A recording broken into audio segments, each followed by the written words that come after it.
Greetings, one and all. Welcome to another episode of the Joypad Podcast. My name is Tom. I will be your host this evening. With me, as always, are my three good friends, Mike Fleming, Mike Pinto, and Megan. And we are here to talk about joyful things in gaming with you tonight. Let me get it started off with Mr. Mike Fleming. Hey. Sir, what games have you been playing? How you doing? And what are you drinking this evening? I had to think about my third question. Like that's we've all been talking about how dazed and confused we are tonight, and that's just I was trying to make it not manifest. It manifested. So there you go. No, what's funny about that is last week I had trouble remembering all the questions. But anyway, so questions. It's not a hard test. It isn't a hard test, but I am drinking. So I went downstairs and I was like, I want something to drink. I was like, we're probably gonna play some games after, so I'll save like any other kind of beverage for later. I'm sticking with a beer, and I look and I'm like, oh crap, I still have a Shiner Oktoberfest, and it's been like 4 or 5 months since October. It's like, February. So I was like, I'm gonna finish that. So I'm about half done that, feeling good from that. I also have some water in the Crimpy Kid bottle, as always. I am doing well. Work has been very, very busy. I am now officially the only person left on my team, as my manager has moved to her new role. So that's fun. Hopefully I will not die in the next few weeks. I've got some big presentations and stuff to some senior leaders, which is pretty exciting. In gaming world, I've been very tired and like having trouble finding games. So I apologize, Pinto and Tom, for messaging you like every night wanting to play Stardew Valley, because I honestly don't know what else to play. I'm like, what do? I just want to play Stardew Valley. And as I was telling you, Pinto, we'll get to you in a minute, but as I was telling you, like, I don't like playing Stardew and those kind of games on my own. I really like playing them with other people. Like, they're very lonely if you play by yourself, in my opinion. And also, I don't know everything, so I can just ask you, because you're the Wikipedia for that for me. And so, yeah, I haven't played much. I played a little bit of Battlefield 1. I should probably get the new Battlefield, but I'm kind of like, I bought this one for like $5, and the other one's like $30. So I'm just gonna keep playing this one. There's a lot of cheaters though, which makes it really frustrating because you try to find a server and then you have somebody who's 126 and 0. But when they're gone, it's fun. Yeah, totally legit. It's just a flying machine gun just running around the map, so you can't kill them either. It's always fun with aimbot and everything. I heard that's how World War I went. That is how World War aimbot? I went.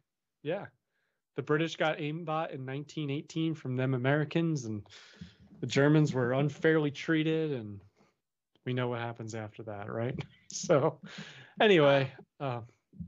I would just say hold off on Battlefield 2042 you're talking about potentially. Yeah, and I'm not like jumping at it, honestly. No. I just have seen it on the sale. There are rumors, and I need to do more research, that they're potentially going to try to make it free to kind of reinvigorate the fan base because it hasn't done Call of Duty. well. Yeah, it's had a rough release. Yeah. So they're trying to kind of like reinvigorate Well, the series. you charge like $60, and then like it's the same game over and over, just with a different skin. And I'm fine with Battlefield 1. And like I said, I got it for $6-7. I'm like, you know what? That's good for me. I wanted a first person shooter because I'm good at them, and I wanted it more deathmatchy, and I wanted to play the campaign when I originally got it because I really enjoy World War I history, even though they kind of make crazy crap happen in World War I all of a sudden. But I wanted to play that, and so it's just a game I have. I've considered playing Counter-Strike once in a while, and I'm like, but then you have people that like, you know, are kind of dicks, and you don't want to play with them, you don't want to talk much, and you know, then you get all the kinds of crazy stuff. So like every time I'm like, I should play Counter-Strike, I'm good at that too, it's a first person shooter. I'm like, no, I'm not going to. So that's why I've just been playing Battlefield 1. But I really haven't played much else. I've been kind of like in I don't say a gaming hiatus because I've played plenty, but I've been in a gaming uncertainty time period where I'm like, I don't know what to play. Like, I could go play Raft, but I just want the new expansion to come out. I could go back and play the Forest myself, but I just want the new game to come out. So I'm just like, okay, I'm just gonna sit and wait. Hopefully some games are coming. I've considered pulling out my Switch and playing some stuff on that, but honestly, I don't know what to do. I don't know what to play. Switch is hopping right now. It is hopping. It's always hopping. It's fun. But anyway, enough about me.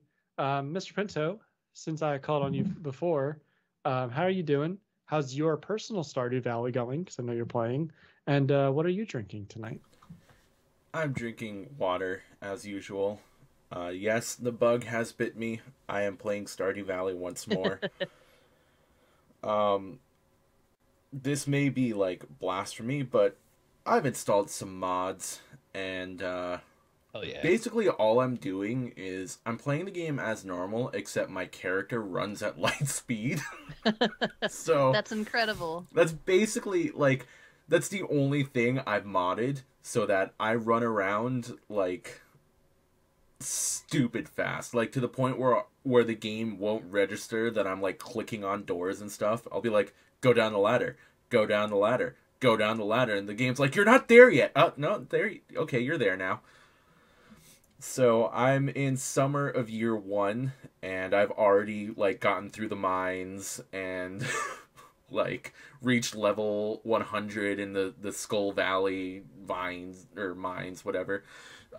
It's partly because, yes, I want to play Stardew Valley, but the multiplayer experience is much faster, so I don't mind playing it alone, but it's very, very slow when you're alone.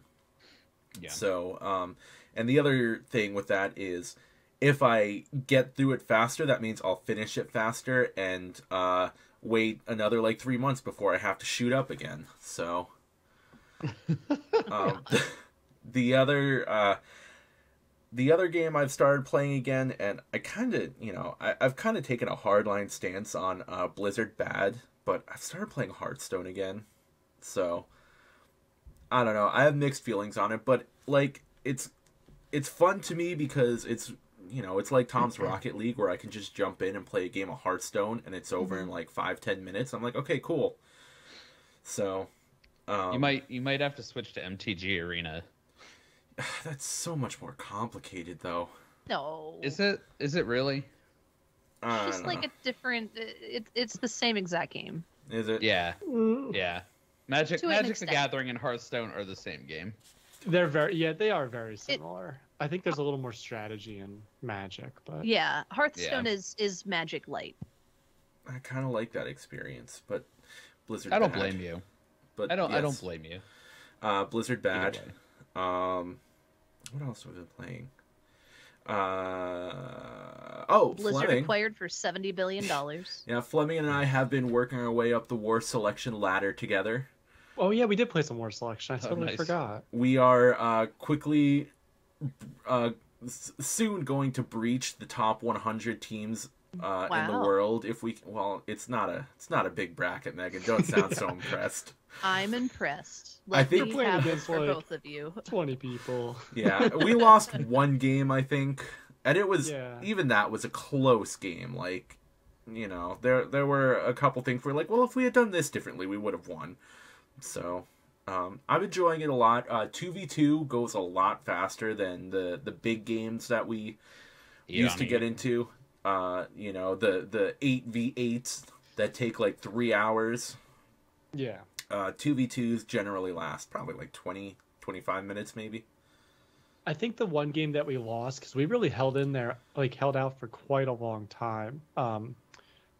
It took probably about 30 maybe, but because we died as slowly as possible. Well, that's the thing. They pushed me and I just died very, very slowly. But the big problem with war selection is that they have not found a balance between killing you really, really fast with like some kind of tank or, massive push of like one unit and just run by into the base and kill the main building, which kills the player.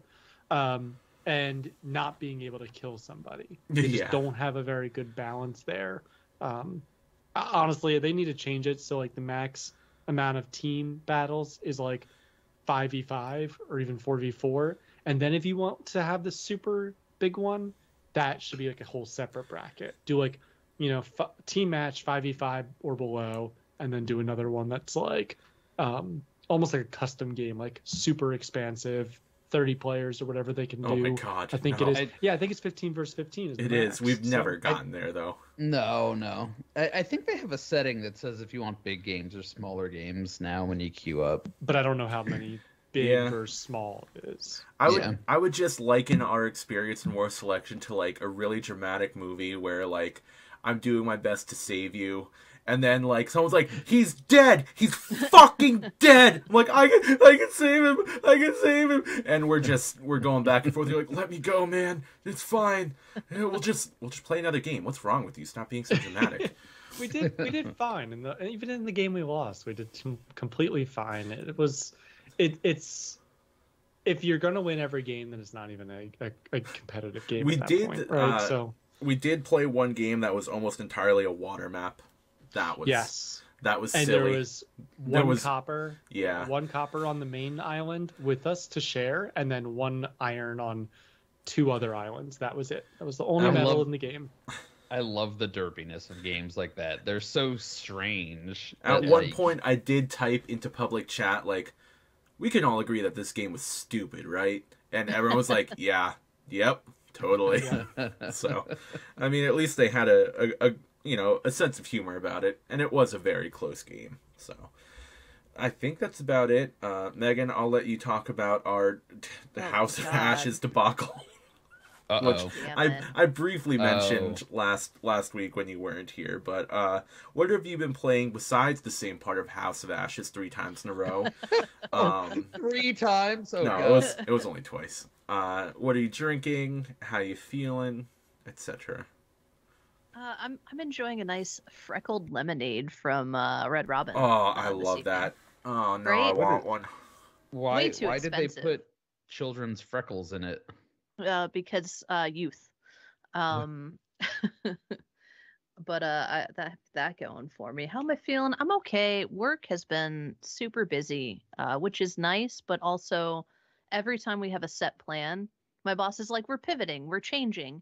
So like our first quarter goals are now like, that's going to be end of the year.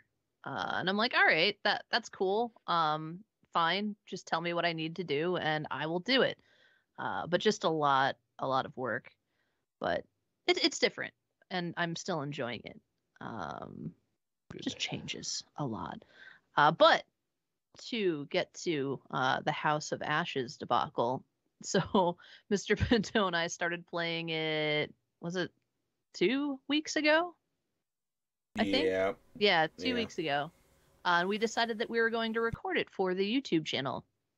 Great fun. We recorded about 3-4 episodes on our first sit down. Really like the game so far. I think it's super cool. It looks great on the PS5. However, That's awesome. my capture device, I have an Elgato. It has decided to do something funky with the footage where it's recording the game audio, our audio, but it is the actual visual is like a still from where we were in the second episode, like where the second episode started. It's just the thumbnail is just that. And when you play the actual video footage, it's just that still from the game for everything. And it's weird because if you look in the files that we recorded, the little thumbnail, it's actual game footage from where we were at that point when we were recording. But for some reason, like there's something got messed up somewhere.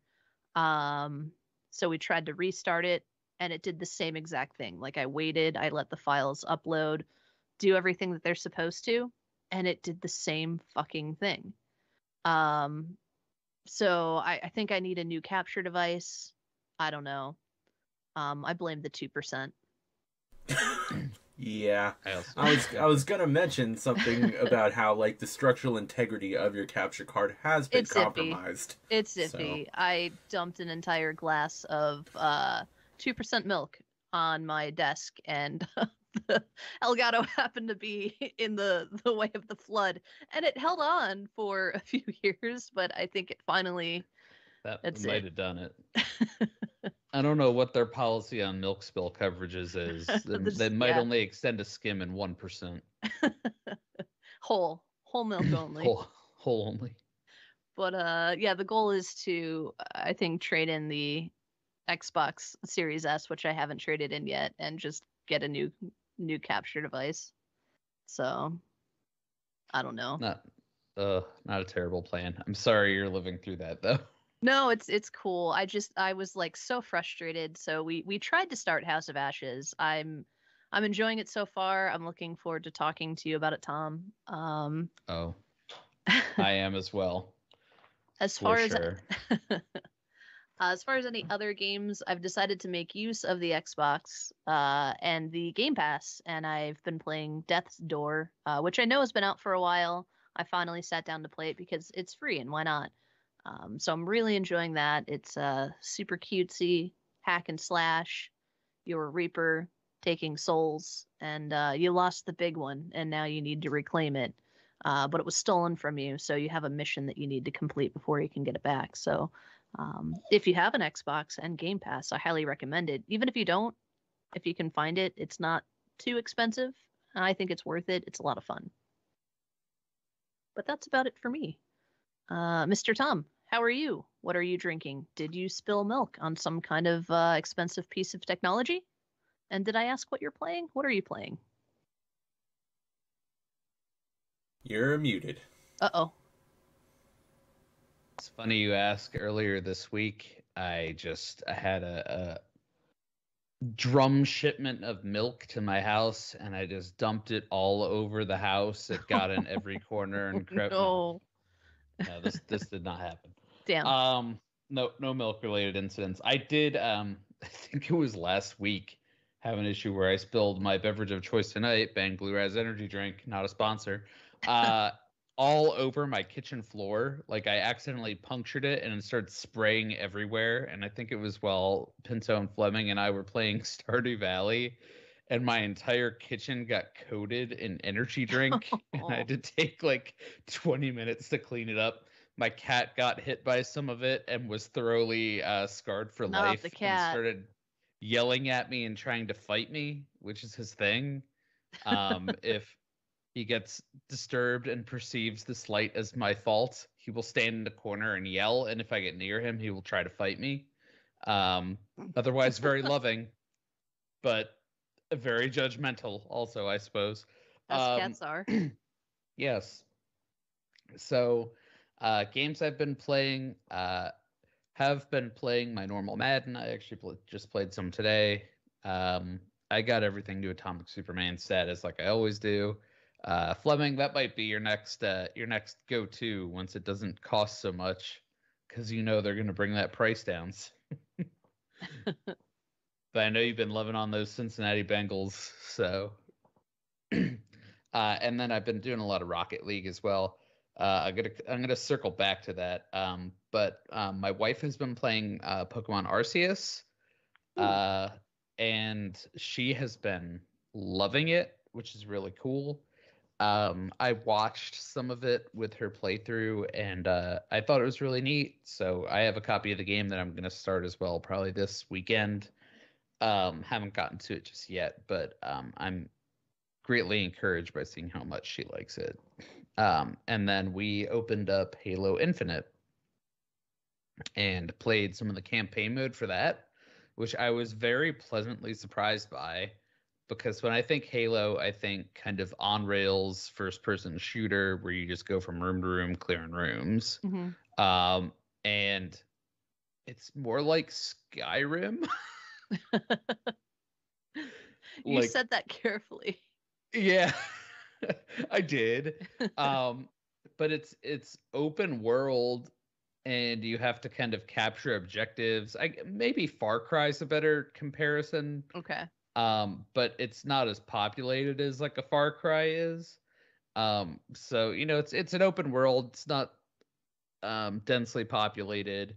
There's different outposts for you to capture. There's different like boxes for you to find where you can get powers for the Master Chiefs, like weapons and armor power-ups. And he has a Spider-Man grapple shot in this game, which is awesome. And you can swing from trees. Like you can legit just do the Spider-Man thing. It's really weird. Also, you can zip line into an enemy's face and shock them and punch them at the same time. And it's great. So the story's also good. I wouldn't call it amazing, at least not yet. But it's a lot more than what I expected out of Green Man with Gun Go Shoot Alien. So Halo's been pretty good about its story, to be perfectly fair. I think it had just fallen off in some of the last few games. So yeah, looking forward to playing more of that as well.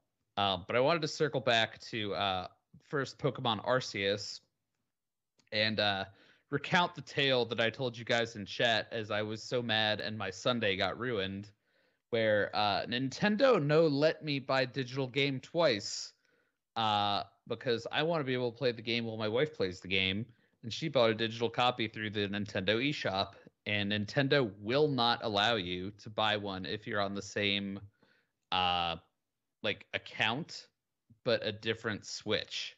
So we share the same Nintendo, I forget what they call it, online services portal, whatever.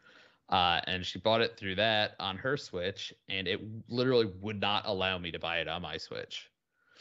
I'm sure they do that because you can play the game like non-concurrently. But I think about games like I don't know, like Pokemon Sword and Shield, where you might want to play at the same time, and like we have, where you go through the dungeons and even the DLC and stuff. And I just don't know why they wouldn't let you do that. Why can't I throw my money at you, Nintendo, and get the thing that I want?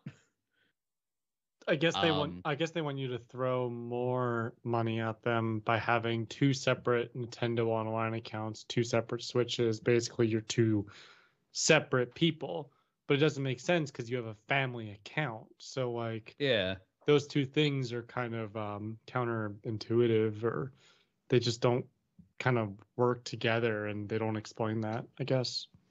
Yep. And there's no way I'm paying them like for two accounts online, at the same time, especially when the workaround is go get another copy, just from somewhere else.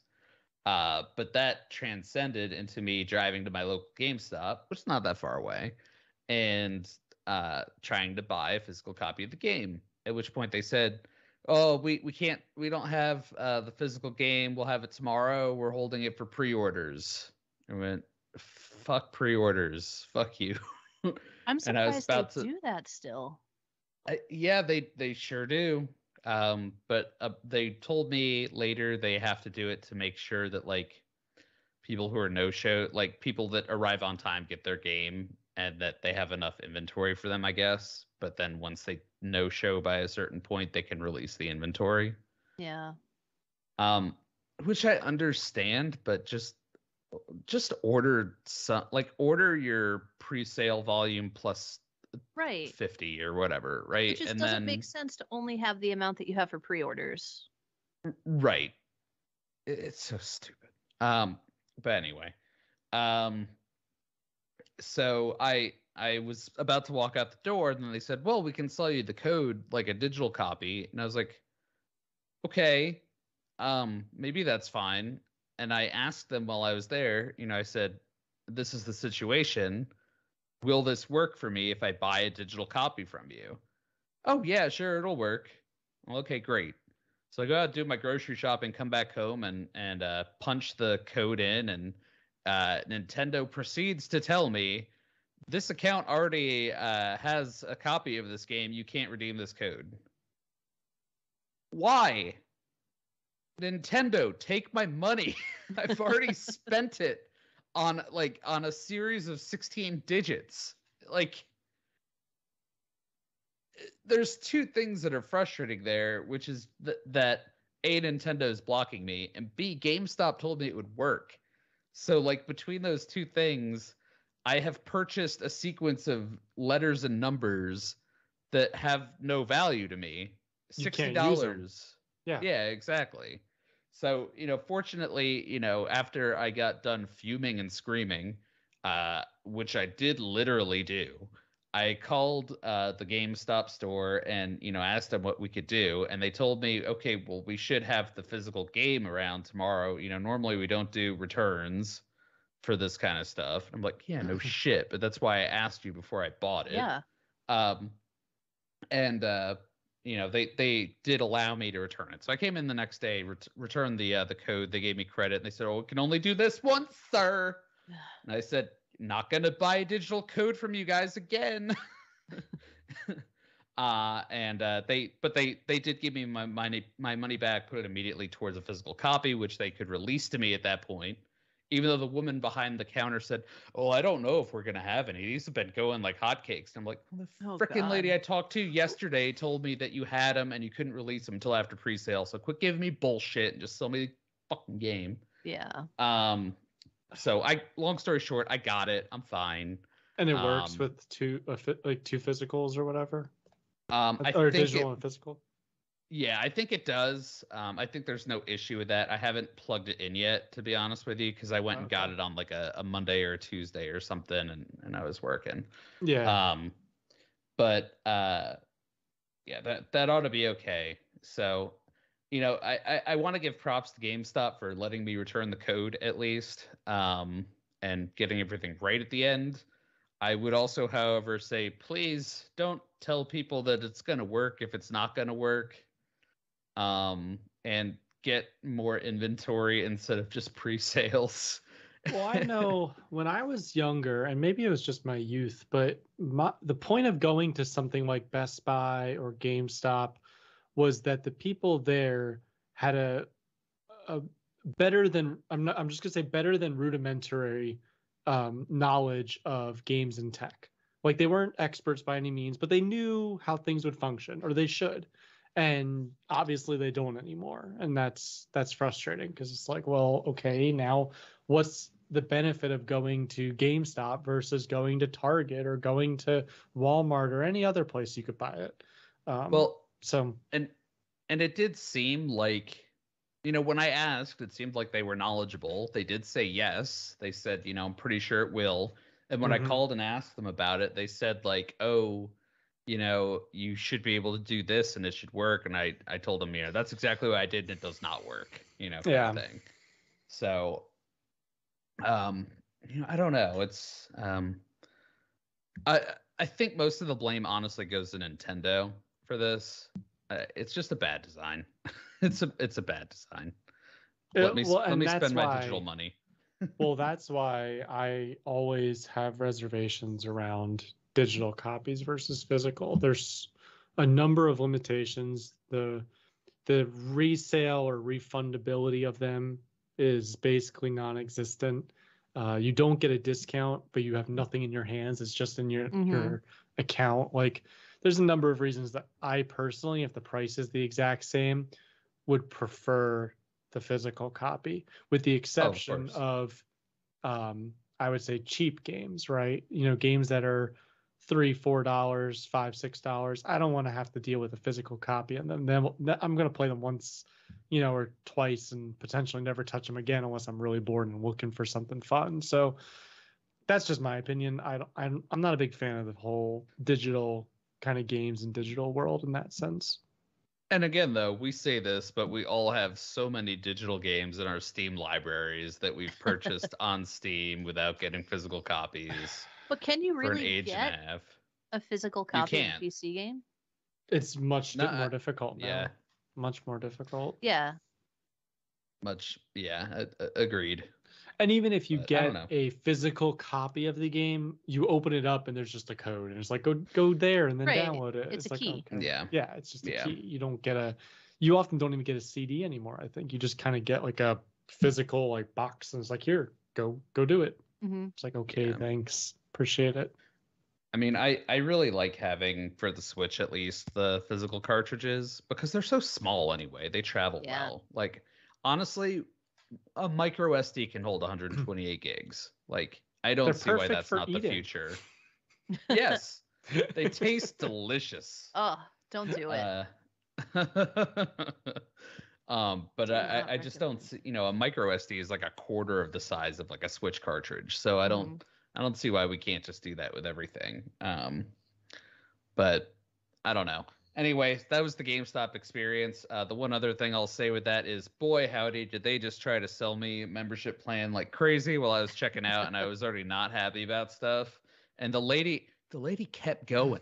Like, she would shut up. They were like, "Oh, your rewards have expired with us. Did you know you get a $10 coupon off?" And blah blah blah. I was like, "I don't want it," and she just kept going for another like 5 minutes. That's what they did when I bought Overcooked at Christmas too, and I'm like, just give me the game. I just bought it from you because you were the cheapest. Just give me the game, and I want to go. Like, that's all I want. I don't want to deal with these whole subscriptions, memberships, insurance policies for the game. It's like, come on, guys. Like, I'm not going to break a little SD card. And if I do, I'd rather just buy it again than having some kind of yearly subscription to your service. Well, I get it if they have to sell, like they have to open up the sales dialogue. There should be something in the manual that says if they say, no, I don't want it, just stop. You know what I mean? Like, stop the script. Because I don't want it. I don't want to hear the spiel. I just want to move on with my day. Yeah. It's that whole secret shopper experience, though, because they have like their form and you need to hit all the key points. Yep. That's what I mean. Change the script to respect my wants as a consumer, though. Megan, as the person that worked in retail, are you telling me that there is a script that you need to follow when you are checking someone out? There's not a script per se, but there are certain things that you need to offer or do in the event that you do have a secret shopper. But they're the best whenever you get the completed forms. Some of the things that people write, like I had one where I was working the day that it happened. I was in the back room, like organizing something, and I had people on the sales floor, and I came out for something, helped the customer, and it was like, she returned from whence she came. It was such like a weird wording. I'm like, all right.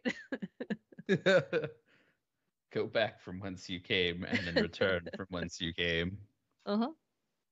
Oh, God. Well, retail aside, there's one other thing I wanted to ramble about for a minute before opening up the floor a little bit more.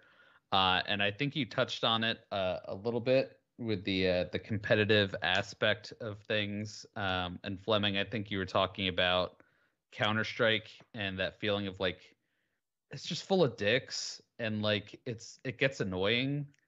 I had that moment with Rocket League today, and I think it's kind of like the capstone moment for me with Rocket League where I start to get fed up with it. And I've been playing in like the most casual mode, which is like this Ricochet goalie thing that I've talked about before. I think it's called Ricochet Heatseeker. And I was in the middle of a game. The enemy team dropped from 3-2. And like this guy comes in and his name is like bars, like it's been censored, right? Like it's like blank _ 4 blanks. I'm like, what does that mean? A shit? A fuck? What does that mean? I don't know. Anyway, but he played decently, which is not hard to do in this format. And then at the end of the game, drops the easy, just the easy. And I was like, hey man, you don't need to do that. Be cool. And then he just kept typing easy. I was like, oh, fuck this guy, right? But it was the end of the game, so I was like, all right, I'm just going to leave this match. I won't have to deal with this guy. And then I re-queue up, and I come into a new game. And who should be on the other side of the field but my friend, Mr. Censor Bars, with the EZ drop. And I'm like, ah, crap. I know exactly what to expect from this guy. I know he's just going to be doing this. So we open up the game. I'm pretty sure like they scored the first like 2 or 3 goals. And of course, bar guy starts dropping the EZs. So I start typing EZ back at him. And lo and behold, our team starts coming back. We got a couple teammates switch in and out because it's a casual mode and that shit happens. And so my blood starts getting a little hot because he keeps doing the thing. So I start charging down there and just start chasing after him, blowing him up as much as I can. And then every time our team gets a goal, I'm typing the EZ back at him because he keeps doing it to us. Then we win by a 7-5. And I'm like, fuck you, asshole. Go back to fucking 5th grade and go eat dick. Because you know what? You got under my skin. You just got under my skin. I don't think text-based talk gets under my skin as much as voice stuff, though. Like, I think there's a human element to the voice talking that just kind of really can dig into your skin more so than, the text-based stuff. Like, someone typing easy, I just mute them and go on. Like, that doesn't bother me as much. The losing of the game bothers me, absolutely. But the person themselves typing that, not that big of a deal to me compared to somebody who is, for example, like on your team in Counter-Strike, and they are saying all kinds of things about, you failing to clutch that 2v1, not even just the joking clutch or kick, but like, actively being kind of a dick to you, but you don't want to mute them because then you're just like completely out of the game at that point. You're giving yourself a significant disadvantage. So for me, that wouldn't bother me enough to like get like all riled up about it. But if it was a voice kind of thing or something, or like, you have someone intentionally losing on your team, stuff like that, that's a little bit more annoying for me. Well, I think you have a thicker skin for it because you've dealt with that kind of arena for a longer period of time, for sure. And you've been around those kind of personalities more, when you were in the competitive esports.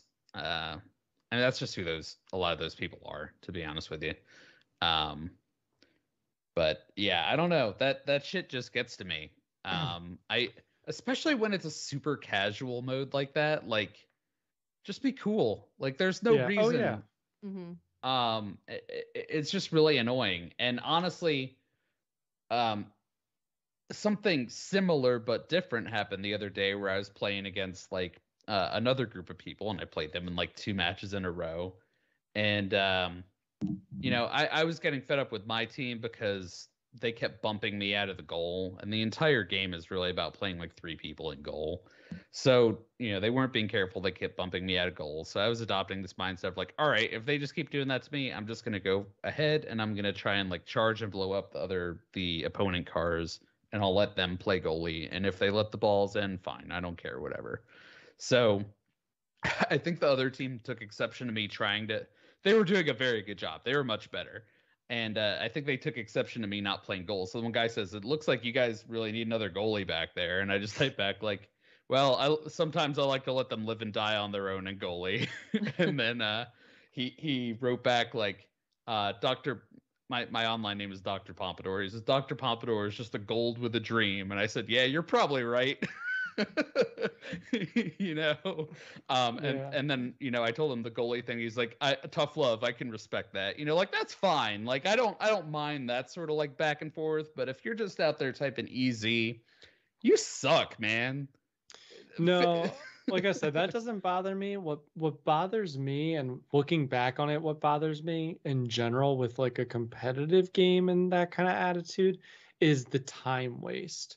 So like in a game like Counter-Strike, for those that haven't played, if you leave a game, you're going to get a timed ban, because you left a competitive game and you've given a significant disadvantage. So if you join something and the guy, is saying all kinds of racist stuff, or like he's just, someone you don't want to play with, or he's not even trying. Like you have people that are intentionally trying to lose and stuff like that. Like they're really good, but then all of a sudden they don't clutch a game, a match or a round that they should have. It's like, okay, what's going on? And you realize they're just trying to get themselves deranked down. Yeah, it's kind of like reverse smurfing or getting intentionally deranked. That stuff bothers me more, especially as I've gotten older. I recognize that stuff, even when I was 16, 17 playing Counter-Strike, for example, or any competitive game, bothered me more because it's like, I'm not learning anything. I'm wasting my time here, and I'm not allowed to pull myself out of the game because this person's just going to keep trolling the whole time.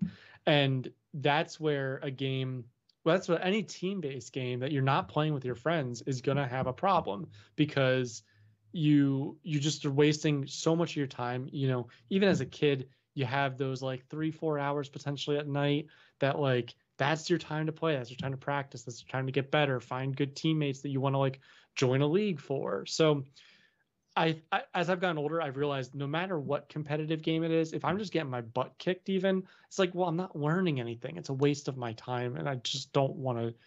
That's the more frustration that I have than people typing easy or like someone just absolutely kicking my butt. I'm not learning anything. I'm not utilizing the time effectively. So Both of the things piss me off, and I think that's okay. yeah. But I think for me tonight, it was really just like, and it wasn't even tonight, it was earlier in the day. I just had that moment of like anger at it, of like that intense anger. I was like, this one person just typing 2 letters is ruining my fun, right? And yeah, sure, I'm sure part of it is like I could, I should try and have more resilience to that, but that other person could just be cool and not ruin my fun and have like a good time. So my message is be cool. Don't be an asshole if you're playing online games. Megan, I don't know if you got a chance to play Halo Infinite online at all. Yeah, I did. It's pretty good, isn't it? I do. I like the multiplayer a lot. That's actually the only thing I have installed right now on not the only game, but like the only part of Halo. I haven't tried the campaign yet.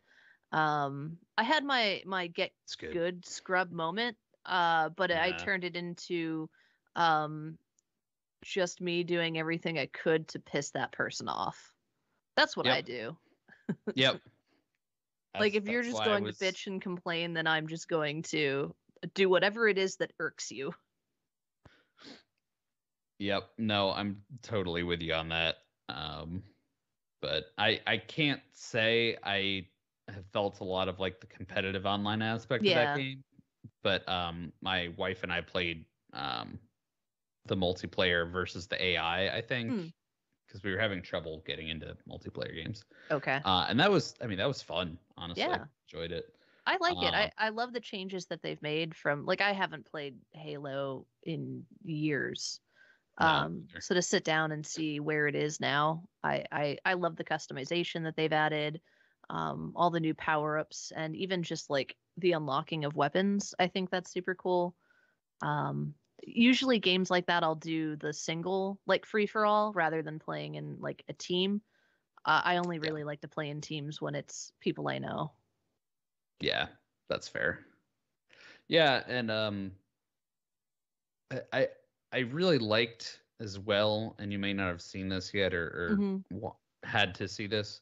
You can do multiple people on the same console with it and play online, which is nice. There's nice. There's split screen online play. Oh, that's great. Like that's taking it back to like the early 2000s. Exactly. So I greatly enjoyed that because my wife and I could both play the same game at the same time on the same TV. That's really cool. I like that. Wonderful. So anyway, that's all the ranting topics that I had. So the floor is open. I think I've probably ranted a whole hell of a lot. So I apologize if I've dominated the episode. Just like Rantcast. I think it's important to sometimes vent about your, gaming experiences and frustrations. Like definitely. I have definitely had my fair share of frustrations in games or, other things. One of the things that's really frustrating me is that I feel like the price of games is rapidly going up. Like games, game consoles, and like everyone's dealing with this and every kind of thing, but it just feels like anything I'm like, even tech stuff, I'm like, oh, maybe I want to buy that. And I go and look, I'm like, oh my God, that's so expensive. I don't know if it's like I'm getting old and I'm like, expecting things to be like free for me or something or what, but I'm just like sitting there and I'm like, oh, I really would love to have like a nice big SSD to put all my games on. A lot of games that I play, like especially Grand Strategy, Tom, right? EU4 and Crusader Kings and so on, they take a long time to load. I was like, oh, if I could have an SSD that has like all my games on it instead. And I was like, I wonder what a 4 terabyte or a 2 terabyte SSD costs. And they're so expensive. And I'm like, okay, I guess I'll wait a little longer for a sale or something. But I'm just like, it's so frustrating. Well, I have so I migrated my hard drive to a 2 terabyte NVMe. I think a year or two ago. I think a year ago. And I think it was around $300 for the NVMe that I got. That was a 2 terabyte. And that honestly sounds cheap. Yeah. I mean, maybe a 2 terabyte SSD would probably be around 120. If I had to take a quick guess, maybe a little less, but like I haven't looked at those. Yeah, but I'm just like, I know the latest and greatest can be super expensive. I don't think, SATA SSD technology is that recent. And I know the big ones, your 4 and 8 and 10 would probably cost a lot, but like I'm seeing ones that I'm like, oh, maybe this would be interesting. And I'm just like, these prices are so high. So that's Mike Fleming's price complaint about stuff right now. I feel like prices are too high, and and the worst part about that, if I just go on for another 30 seconds, the worst part about that is the fact that all of us here have jobs and can save for things. I'm imagining being a young child, 15, 16, 17, who wants to buy a game and then also needs a big hard drive because these games are getting so stupidly big, and before you know it, they're asking, rather, they don't have the money themselves. They're asking their parents to buy them hundreds of dollars of stuff to play, a set of games. And just, I guess as I get into that kind of like adult parenthood level age, it's like, I can't imagine, like, there's so much money that you have to spend just to like entertain yourself or your child or whatever the case might be with this stuff. So that's, again, my price rant. I'm very frustrated that it used to be that technology got cheaper with time and like you could play a lot of games, but it feels like with inflation, how it's been for the past 2 years, it's just like everything's been punched hard right in the dick and just can't afford stuff right now, man. You gotta save up a little longer. So. But like, sorry. Go on, Megan. Like, think about it this way. Like, at least as far as a game is concerned, you have your next gen, your current gen, your PS5, your Xbox. PS5 games are going for $80, some of them, depending on what it is. And there's really no reason for it to be that much money. Yep. Like, absolutely. There's honestly no reason for it. Like, I don't understand it. And I think looking at cost too, like, we're older. We're in a different position now where we are, a bit more financially responsible because we're trying to do bigger things with our money. We're trying to do different things. So yeah, like, you might think about it. But like you said, if you're a kid and maybe you were lucky enough that like your parent or someone was able to get you a PS5 or an Xbox and you want a game, it's no longer going to be like, oh, I'll save that $50 or whatever. It's going to be almost $100 to get a brand new game. And the digital copy thing doesn't allow you to buy as many used games. So it's just, I can't imagine being a kid that loves games and wants to try a bunch of different games. Like I did not get an allowance. I very rarely got things. It was like through my birthday, I would get it. That's basically how I got things as a kid. And just like, I don't know if my parents even today would be like, oh yeah, I'll put out $80 for you to buy this game and then another $80 in 2 months to buy that game. Like, it just, I don't know. Maybe I've gotten spoiled in my age that I can buy what I like. It's just, it's frustrating to me. It's very frustrating. It's called being a dink, dual income, no kids household. That's how I have a PS5 and an Xbox Series X now. My pets greatly benefit from it as well. Yep. Alfie goes to doggy daycare. Yep, we can easily afford all of the expensive insulin and pet medicines that the dog needs. But if I were the kid I was in the 90s and early 2000s, my parents would never have gotten me a PlayStation 5 or Xbox Series X. It was just too expensive. Yeah. It's 600 now? Is that right? 500? Depending on which one you get, right? Model. I think they're both 500. 5, 6. Okay. Yeah, the disc version is 5 and the Xbox Series X is 5. Okay. Yeah. I think. Yeah. Yeah, because I just got one, so I think that's what it is without all the extra bundled stuff. Like, I bought one that I think my bundle was $650, but it came with a controller and $50 GameStop credit, which I used to buy Halo and 3 months of Xbox Game Pass. But like when I got a PS2, which was $300 at the time in like 2001, my parents paid for half of it and I paid for the other half with money I got for Christmas. I didn't just get it, right? And that's a $300 console. Mm-hmm. For a $500 console, I would not have had enough money from just like gifts I got from relatives. I didn't have any magic extra money, and my parents probably weren't going to be putting out the $250 for half of it. It's just too expensive. And I mean that sucks. But I mean, I think if you're, I think there's two aspects. So like, I think kids are going to have to kind of make do with older gaming systems. Ew. Which is not the end of the world because there's a lot of good games out there on PS4 and Xbox One, or even if you go back a level to the 360 and PS3. That's the nice thing now. They haven't squashed everything for, the One X and the PS4. Yeah. Yeah, and I mean there's still some titles that are coming out for them too, especially indie games and stuff. Yeah. Even newer games in general, like your AAA. Did House of Ashes come out on PS4? It did. So yeah, all of them have. So I mean, so much is still making the leap, and I think the graphical, like, it's better on the next gen, but it's not a giant leap forward or anything like that. From what not yet. Which is fine. We're hitting that point of diminishing returns, but I think that's tough because, if you're a kid, everything gets compared, and there's always going to be that one kid that gets all the stuff, and he's going to be lording it over everybody, and that makes every other kid there feel like they should be able to get that too. Yeah. And it's okay to not be able to get that. Sure.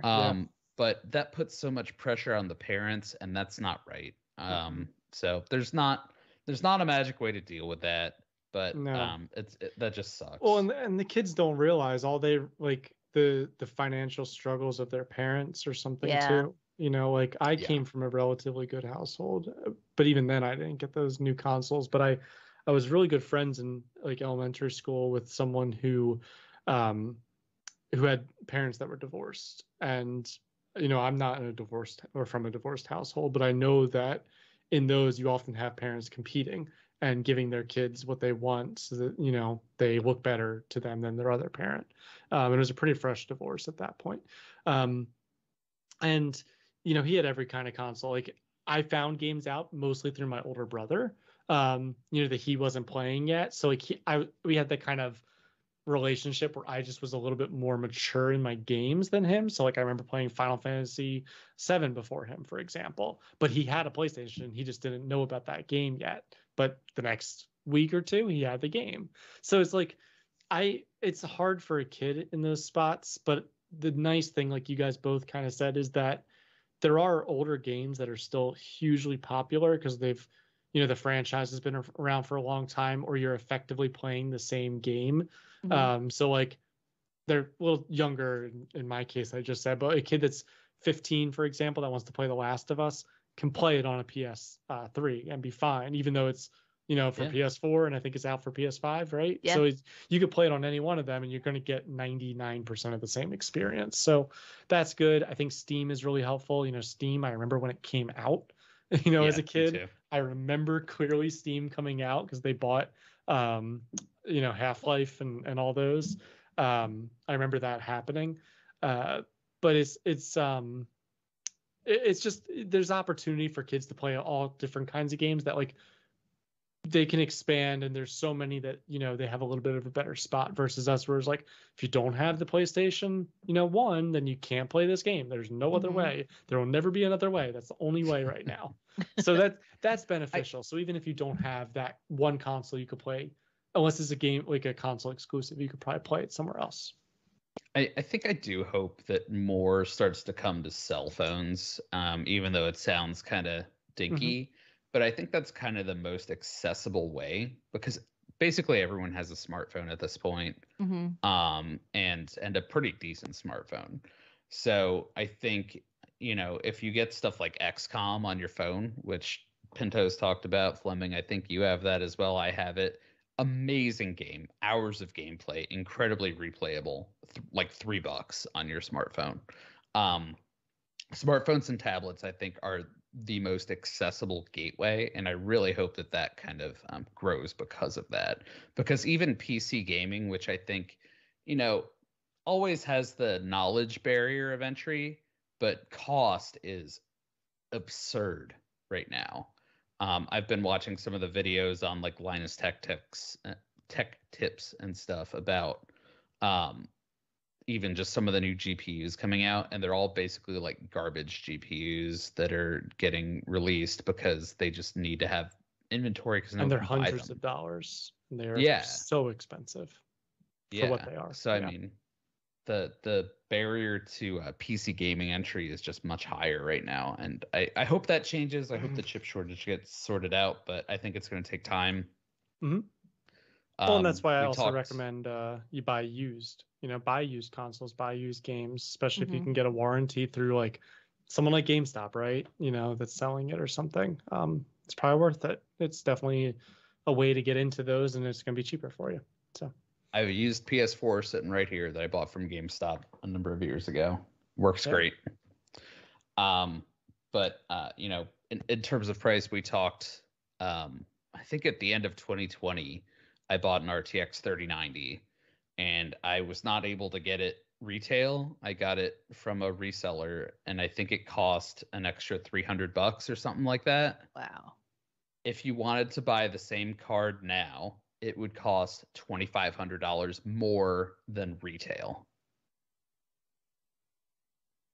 Absolutely absurd. I felt like I was getting ripped off at the time that I bought it, but I really wanted it. And ultimately I am incredibly lucky in what I paid for it. So just to say what the market is right now. But yeah, boy, this has been a little bit of a depressing Joypad podcast. You're welcome.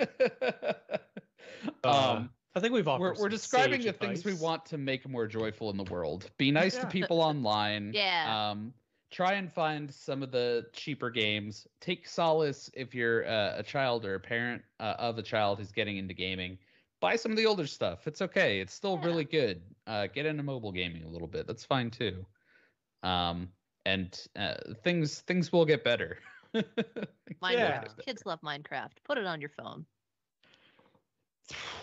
Kids do love Minecraft. Yes. You can play Minecraft forever, to be honest with you. I love Minecraft. No joke. I've played a lot of Minecraft. All right, folks. Did we have anything else we want to discuss? We're almost at the hour mark. Wow. And this is I would call this another wildly successful Ramblecast. So I think our listeners can look forward to more of these from us for sure. All right. Well, if there's nothing else, again, be kind to each other online. That was kind of my main message for this podcast that I really wanted to get out there. You can make someone's day brighter. You can make someone's day brighter by getting good, but you can also make someone's day brighter by being nice to the person that's working on getting good. They'll be happier and they'll have a better experience if you're just not a jerk to them. And you don't need to be a jerk to them. So listeners, we love you all. Be kind, and as always, stay joyful. It's too soon for love. Bye. It's never too soon for love.